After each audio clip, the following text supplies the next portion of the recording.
दरअसल इंडी गठबंधन ने जितना सोचा नहीं था, वक्फ संशोधन बिल उनके लिए उससे ज्यादा खतरनाक साबित हो रहा है। क्योंकि अब जब दूसरे धर्मों के लोग वक्फ संशोधन बिल पर संसद की चर्चा को सुन रहे हैं, तब उन्हें पता चल रहा है बॉस कि कैसे कांग्रेस की सरकार में वक्फ कानून के जरिए एक धर्म विशेष से जुड़ी संस्था के ट्रिब्यूनल को सिविल कोर्ट से भी ज्यादा ताकत दे दी गई। अब जब पुराने बिल के जरिए पुरानी करतूतें सामने आ रही हैं, तो कांग्रेस के नेता उसे ढकने की कोशिश कर रहे हैं। जैसे आज राज्यसभा में कांग्रेस सांसद नसीर हुसैन ने दावा किया कि वक्फ ट्रिब्यूनल को कोई अतिरिक्त ताकत है ही नहीं, लेकिन अमित शाह ने हाथों हाथ ही नसीर हुसैन के इस दावे की पोल खोल दी। सुनिए राज्यसभा में आज क्या हुआ। ये सबसे बड़ा एलिगेशन वक्फ बोर्ड के खिलाफ है सर, और सबसे बड़ा मिस इन्फॉर्मेशन फैलाया गया है।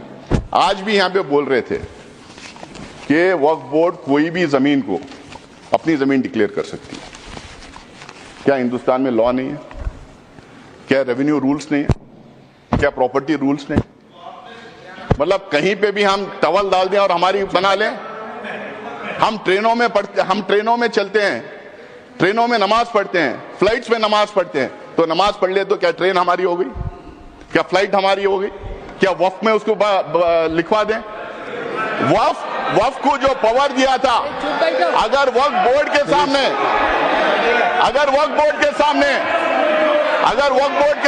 कोई कंप्लेंट आता है, वक्फ बोर्ड के सामने कोई कंप्लेंट आता है, तो वक्फ बोर्ड उसकी तहकीकात करती है, उसकी इंक्वायरी करती है। उसके बावजूद भी अगर कोई संतुष्ट नहीं है तो ट्राइब्यूनल में जा सकता है। अगर वहां भी कोई अगर वहां भी उसके खिलाफ अगर डिसीजन जजमेंट आता है, अगर वहां पे वो कन्विंस नहीं है, तो वो कोर्ट में जा सकता है। आज ये कह रहे हैं कि कोर्ट में रिव्यू नहीं कर सकते। और मैं सदस्य को बीच में टोकना नहीं चाहता, शायद वो भोले भाव से गलत इंफॉर्मेशन सदन के सामने रख रहे हैं, तो मैं थोड़ा करेक्ट करना चाहता हूँ। मान्यवर, जो डिस्प्यूट है वो इतना ही है कि अगर ट्रिब्यूनल के फैसले से कोई असंतुष्ट है तो ये भूमि का मामला है, इस पर सिविल सूट होना चाहिए। सिविल सूट में अधिकारों के बहुत वाइड रेंज होती है। इन्होंने इस पर अपील का प्रोविजन 2013 के कानून में रखा ही नहीं है, तो रीट के कार्य क्षेत्र में हाईकोर्ट के सामने जाता है। रीट का कार्य क्षेत्र बहुत संकरा होता है, तो जो ट्रिब्यूनल का फैसला होता है वो फाइनल होने के चांसेस 99% हो जाते हैं। जिनकी भूमि है इसका अधिकार जाता रहता है। मान्यवर, एक गलतफहमी फैला रहे हैं। संसद में वक्फ संशोधन बिल पर 2 दिन से जो बहस चल रही है, उसे देखकर तो ऐसा ही लग रहा है जैसे विपक्ष ने इस बिल पर बहस की मांग करके अपने ही पांव पर कुल्हाड़ी मार ली। आज राज्यसभा में बीजेपी सांसद राधा मोहन दास अग्रवाल ने वक्फ बिल पर विपक्ष के एजेंडे के धागे खोल दिए। राधा मोहन अग्रवाल ने कुरान को कोट करते हुए बताया कि उन्होंने जेपीसी मीटिंग के दौरान मौलवी साहब से पूछ लिया था कि जो संपत्ति दान नहीं की है उसे वक्फ बाय यूजर कैसे मान लेंगे, तो मौलवी साहब के पास कोई जवाब ही नहीं था। सुनिए राधा मोहन अग्रवाल ने क्या बताया। जैसे फिल्मों में गुंडे हुआ करते थे, जिस औरत पर हाथ रख दी वो औरत उनकी हो गई, इसी प्रकार से इन वक्फ बोर्डों ने भू माफियाओं की तरह काम किया। जिस जमीन पर हाथ रख दिया इन्होंने, वह जमीन उनकी हो गई। किराए पर मकान ले ले, अपने 4 मित्रों को बुला ले और नमाज पढ़ ले, 5वें दिन वो कह देगा हमने इस स्थान पर नमाज पढ़ी है, यह वक्फ बाय यूजर है, अब इसे वक्फ घोषित कर दो। और घोषित हो गई। अध्यक्ष महोदय, आपके पास एक बड़ी जमीन है, खाली पड़ी है, बगल में कुछ मुस्लिम परिवार रहते हैं, उन्हें नमाज पढ़ने के लिए कहीं जाना होता है, वो उस जमीन पर नमाज पढ़ ले। आप हिंदू हैं, आप मना नहीं करते। 5 दिन 7 दिन नमाज पढ़ने के बाद वो लिख के दे देंगे कि हम लोग इस जमीन पर नमाज पढ़ते थे, अब यह वक्फ बाय यूजर हो गई, अब इस जमीन पर किसी का कोई अधिकार नहीं रहेगा। मैं भी एक जेपीसी का मेंबर हूं। मैंने कुरान को कोट करके कहा कि मौलवी साहब ये तो बताओ कि इस कुरान में या किस हदीथ में यह लिखा है कि अगर हमने कोई संपत्ति दान नहीं की तो तुम उसको वक्फ बाय यूजर मालिकाना मान लोगे। किसी के पास एक भी मेरे सवाल का जवाब नहीं दिया। बीजेपी सांसद राधा मोहन दास अग्रवाल यही नहीं रुके। उन्होंने हजरत मोहम्मद साहब की आयतों का हवाला देते हुए वक्फ के नाम पर जो मनमानी चली आ रही थी उसको एक्सपोज किया। एक बार सुनिए उन्होंने क्या कहा। मैंने इनसे कहा, जब हजरत मोहम्मद साहब ने अपने आयतों में लिखा है, 3 आयतें हैं, 4, आप चाहिएगा तो मैं पेश करूंगा। 4 आयतें हैं जहां हजरत मोहम्मद साहब कहते हैं, एक भी पैसा अगर किसी को दो तो उसको लिखो, उसका उदाहरण दो, उसका विटनेस बनाओ, ताकि ताकीद रहे कि कल तुम्हारे देने को कोई चुनौती न दे पाए। एक भी पैसा दो तो लिख दो। और तुम कहते हो कि तुम्हारे पास ये सारी संपत्तियां हैं जिसका कोई लिखित रिकॉर्ड नहीं है। मेरे एक भी प्रश्न का जवाब ये लोग नहीं दे पाए।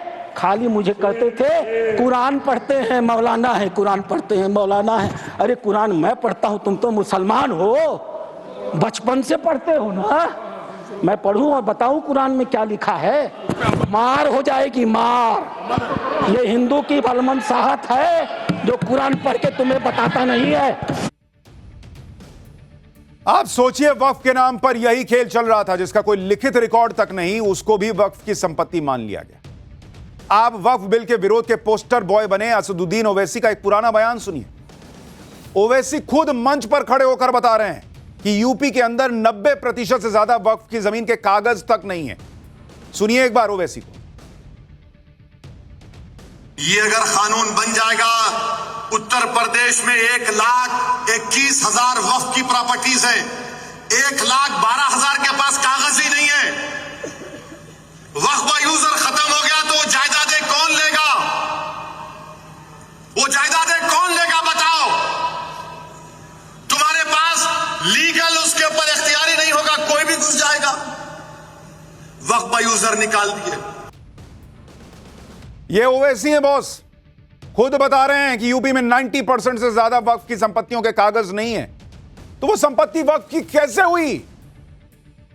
ज्ञानवापी से लेकर हर जगह मंदिर के साक्षात सबूत होने के बाद कागज बताओ, इतिहास बताओ, सब बताओ, फिर कोर्ट में लड़ाई लड़ो, तब जाके तुमको देंगे। और तब भी नहीं देंगे। एक भी मस्जिद जो है वो शहीद नहीं होने देंगे, नारे लगते हैं। और 1 लाख से ज्यादा संपत्ति के कागज नहीं है। नहीं भाई, हमने कह दिया तो हमारी है। ये कौन सा हिसाब चल रहा है इस देश में भाई? आप सुनिए ना, खुद बता रहे हैं ना भाई कि कोई प्रॉपर्टी के कागज नहीं, लेकिन वक्फ की है तो है, कोई नहीं छुएगा। ये क्या है? ये रंगदारी चल रही है क्या? वक्फ के नाम पर क्या चल रहा था? खुद ओवैसी इसकी गवाही दे रहे हैं, खुद मान रहे थे कि यूपी में तो वक्फ की संपत्ति का कोई हिसाब किताब ही नहीं है। यही वजह है कि सीएम योगी भी वक्फ संशोधन बिल लाने के लिए मोदी और शाह का आभार जता रहे हैं। कह रहे हैं कि यह वक्फ बोर्ड है या माफिया बोर्ड। सुनिए एक बार योगी को। देखा ना वक्फ बोर्ड ने कैसा मनमानापन उस समय बयान दे रहे थे। जब हम कुंभ का आयोजन करने जा रहे थे उस समय वो बयान दे रहे थे कि प्रयागराज में कुंभ की भूमि भी वक्फ की भूमि है। अबे हमने कहा ये बोर्ड क्या भूमाफिया बोर्ड हो गया क्या? भूमाफिया प्रदेश में नहीं चल सकते। माफियाओं को तो हम पहले ही विदा करा चुके हैं प्रदेश से। अब उत्तर प्रदेश में माफियागिरी नहीं चलेगी। महाकुंभ भव्य और दिव्य होगा। और बहनों और भाइयों, और भव्य और दिव्य कुंभ वहां है। हम आभारी हैं प्रधानमंत्री मोदी जी के, गृह मंत्री अमित शाह जी के, जिन्होंने वक्फ बोर्ड की मनमानी पर लगाम लगा करके वेलफेयर के कार्य के साथ ये सभी बोर्ड जुड़े। इसके लिए वक्फ बोर्ड से संबंधित एक अत्यंत महत्वपूर्ण अधिनियम को संसद में, लोकसभा में पारित किया है। आप ये भी देखिए कि संसद के अंदर या संसद के बाहर वक्फ बिल पर विपक्ष के पास तर्क का कोटा खत्म हो चुका है। इसलिए कल तक वक्फ बिल को ट्रंप, चीन, महाकुंभ से जोड़ रहे थे। आज भाई अडानी की एंट्री करा दी। इनका कोई मुद्दा ऐसा नहीं है जिसमें ये लोग अडानी की एंट्री नहीं कराते। समाजवादी पार्टी के सांसद रामगोपाल यादव और कांग्रेस सांसद नसीर हुसैन ने क्या कहा और कैसे जेपी नड्डा ने जवाब दिया है, वो एक बार देखिए। जो कल हमारा रुख था वो आज भी है। वक्फ बिल को हम बहुत ही नाजायज एक बिल मान रहे हैं। देश की जितनी जमीन है बड़े बड़े उद्योगपतियों को दे दी। अब मंशा है उन्हीं उद्योगपतियों को ये जमीन देने की। सर वक्फ बाय यूजर की बात, तो सबसे बड़ा मार जो इस बिल में ला रहे हैं वक्फ बाय यूजर, क्यों ये ला रहे हैं सबको पता है। इनकी सारी की सारी जो है निगाह संपत्ति पे है, जमीन पे है, लैंड पे है। धारावी पे में किसको दिया है उन्होंने, करोड़ों के भाव पे किसको दिया। तो ये डिरेल हुआ और डिरेल के साथ साथ डिविएट भी हुआ। कल मुझे लोकसभा में भी देखने का मौका मिला। अब इस बिल में कहीं राम मंदिर आ रहा है, इस बिल में कहीं कुंभ मेला दिख रहा है, इस बिल में बिहार का इलेक्शन दिख रहा है, इसमें एयर इंडिया बिक गया, केरला का सिनेमा दिख रहा है। ये चीजें, ये डिविएट, डिरेल, सेंसेशनलाइज। वक्फ बिल के विरोध में विपक्ष 8 की जगह 12 घंटे चर्चा की मांग कर रहा था, लेकिन जब लोकसभा में इस पर 14 घंटे चर्चा हुई, तब भी इतना टाइम देने के बाद भी विपक्ष वक्फ बिल के विरोध में ऐसी कोई दलील नहीं दे पाया जो मोदी सरकार को हिला दे, या जिसको सुन के आप भी कन्विंस हो जाएंगे नहीं बॉस ये तो एकदम तगड़ी बात कह रहे हैं। ये लोकतांत्रिक तरीका नहीं है। एक तर्क इनके पास नहीं है। आप असदुद्दीन ओवैसी को सुनिए, वो वक्फ के विरोध में मतलब अलग लेवल की अजीब दलील दे रहे हैं। एक बार सुनिए। और गवर्नमेंट क्या कर रही है, आप मुस्लिम समाज में जो बेकार किस्म के लोग हैं उनको एक रास्ता बना रहे हैं, एग्जिट दिखा रहे हैं कि तुम्हें वक्फ से बचना है तो तुम्हें ट्रस्ट बना लो। ये क्या कर रहे हैं सर आप? कम से कम उन दाऊदी बोरा को आप दे देते। कितनी भी कोशिश कर ले, लेकिन हिंदुस्तान का मुसलमान रोज़े क़यामत तक अपनी शरीयत पे कायम था, है और रहेगा। दुनिया की कोई ताकत हमको खत्म नहीं कर सकती। हम सब कुछ लुटा देंगे, अपने जमीन को लुटा देंगे, अपने घर को लुटा देंगे, अपनी खेतियों को लुटा देंगे, अपनी इज्जतों को लुटा देंगे, अपनी इस्मतों को लुटा देंगे, अपनी आबरूओं को लुटा देंगे। लेकिन अल्लाह उसके रसूल की कसम, हम अपने ईमान को लुटने नहीं देंगे। हम अपने ईमान को लुटने नहीं देंगे।